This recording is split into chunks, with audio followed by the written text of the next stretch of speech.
السلام علیکم ناظرین، میں ہوں سیاب احمد عباسی، آپ کو اوصاف ڈیجیٹل میں خوش آمدید کہتے ہیں۔ ناظرین، گزشتہ کئی دنوں سے پاکستان کے اندر پاکستان کی بیٹی عافیہ صدیقی کے حوالے سے ایک آواز بلند ہو رہی ہے، اور اس حوالے سے گزشتہ دنوں پاکستان سے جماعت اسلامی کے سینیٹر مشتاق احمد اور عافیہ صدیقی کی بہن فوزیہ صدیقی 20 سالوں کے بعد امریکہ میں اپنی بہن سے ملاقات کرنے گئی، اور اس ملاقات کے حوال جو انہوں نے بتائے اس کے بعد ہر پاکستانی شرمندہ بھی ہے اور دکھ میں بھی مبتلا ہے کہ پاکستان کی بیٹی کو جس طرح امریکہ کے اندر جیل میں رکھا گیا، یہ انتہائی دردناک مناظر ہیں اور شرمناک مناظر بھی ہیں۔ اور جو جیل میں ہونے والی جو ملاقات ہے عافیہ صدیقی کی اور ان کے ساتھ سینیٹر مشتاق احمد کی، اس ملاقات کے بارے میں ہم ڈسکس کریں گے۔ جو حوال انہوں نے بتائے وہ ہم آپ کو بتائیں گے آج کی اس کہانی کے اندر۔ کراچی سے تعلق رکھنے والی عافیہ صدیقی اپنی اعلیٰ تعلیم کے لیے 90 کی دہائی میں امریکہ گئی۔ 2001 میں یونیورسٹی آف میساچیٹس سے PhD مکمل کرنے کے بعد وطن واپس آئی۔ کوئی خاطر خواہ نوکری نہ ملنے پر وہ واپس امریکہ روانہ ہو گئی۔ 2 سال امریکہ میں رہنے کے بعد وہ کراچی واپس آ گئی۔ اس کے بعد امریکن اداروں کی خفیہ ایجنسیوں کی طرف سے ایک رپورٹ جاری کی گئی جس میں کہا گیا کہ عافیہ صدیقی القاعدہ کے لیے کام کرتی ہیں اور CIA کو مطلوب ہے۔ یاد رہے کہ یہ سارا معاملہ 9/11 کے حملوں کے بعد کا ہے۔ 2003 میں یہ سارے واقعات جو میں آپ کو بتا رہا ہوں یہ ہو رہے ہیں، اور 2003 کے اندر پاکستان میں ڈکٹیٹر پرویز مشرف کی حکمرانی تھی۔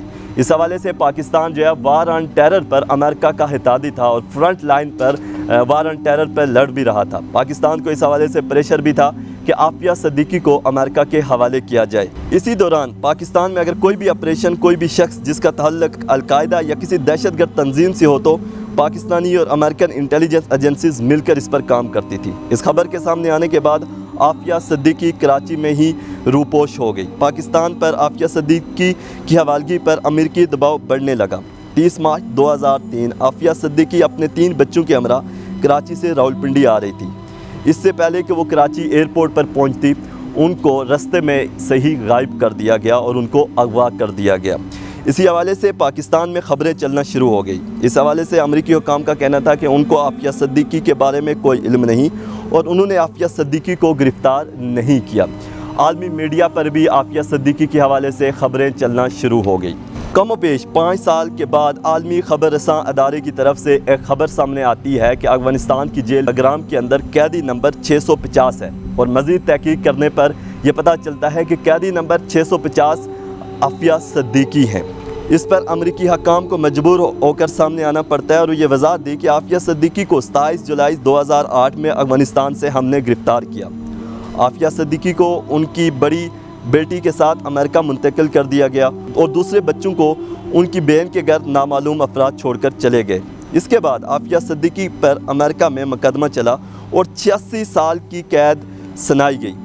ان پر دہشت گردی کا الزام لگا کر ان کو جیل میں بند کر دیا گیا، اور یہ بیان دیا گیا کہ ڈاکٹر عافیہ صدیقی امریکی شہریوں کو براہ راست قتل کرنے میں ملوث ہیں اور نیو یارک حملے میں شریک ہیں۔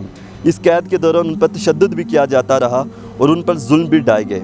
پرویز مشرف کو اس سارے معاملے میں مورد الزام ٹھہرایا جا رہا تھا۔ مختلف حکومتوں میں عافیہ صدیقی کے حوالے سے کوششیں بھی کی گئی اور بہت سی جماعتیں اپنی سیاسی کمپین کے لیے عافیہ صدیقی کا نام بھی استعمال کرتی گئی، لیکن کوئی نتیجہ نہ نکل آیا۔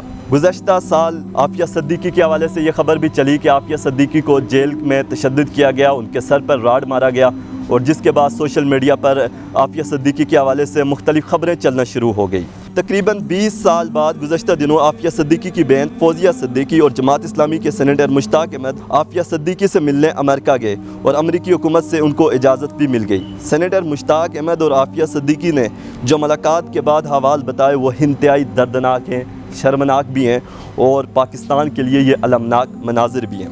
یہ ملاقات 2.5 گھنٹے تک جاری رہی۔